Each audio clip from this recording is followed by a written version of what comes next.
continues to shake Jordan, long seen as an island of stability among its Arab neighbors.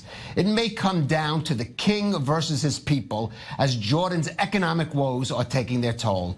Thousands of protesters are taking to the streets. But how is the monarchy addressing the concerns of the people? Our Middle East correspondent Emily Rose breaks down the response from the palace.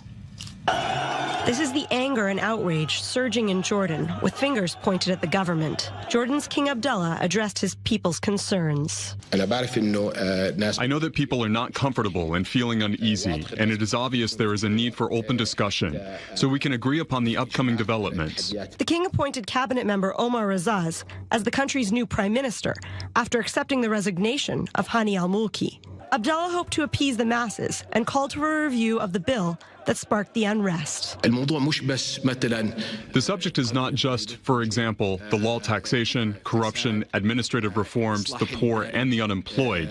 There is a lot of work to be done if we want to see how we will come out of this crisis and the work ahead. But he didn't say he would meet the protesters' demands to scrap the bill, which sparked the outrage. And it may not be enough. Even if they removed Mulki and replaced him with Razaz or with anyone else in the world, and the policies don't change, that would mean we've achieved nothing.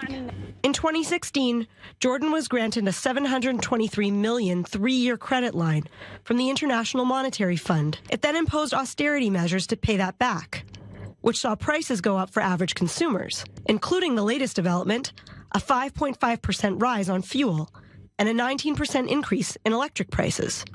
For these protesters, a controversial tax bill was the last straw.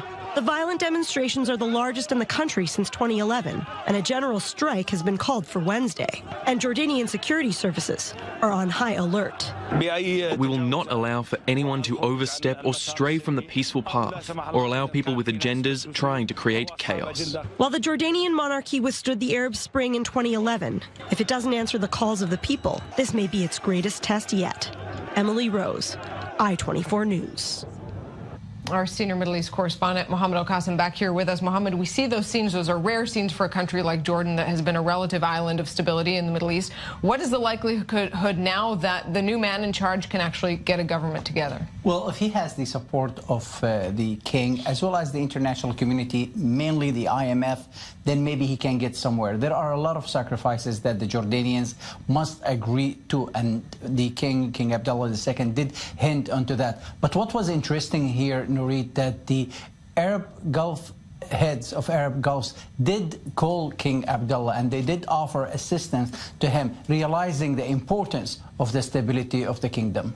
Mohammed, during the Arab Spring, it was noted that monarchies like Jordan seemed to be the most impervious to the unrest we saw sweeping other Arab states. But looking at Jordan now, how stable long-term or even medium-term is the situation there? I think it's very stable. I think Jordan's problem is not having a good vision economically or financial plans for the future. Speaking to, about a country that has lacks the natural resources, and it has a debt of $37 billion.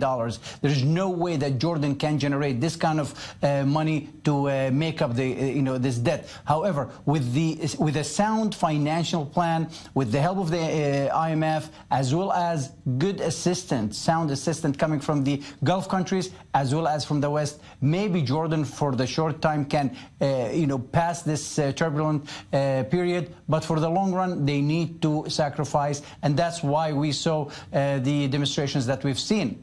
And those calls you're talking about, that just underlines how important Jordan's stability is to a whole other range of countries. You have those Gulf countries calling, saying, we want to make sure you have this under control. Jordan, also a very key country for the U.S. and even for Israel. Absolutely. It's a historic, strategic ally of the U.S. There is a peace accord between Jordan and Israel, and also Jordan have protected the Gulf countries, mainly Saudi Arabia, from IS and other extremists coming either from Iraq or from Syria.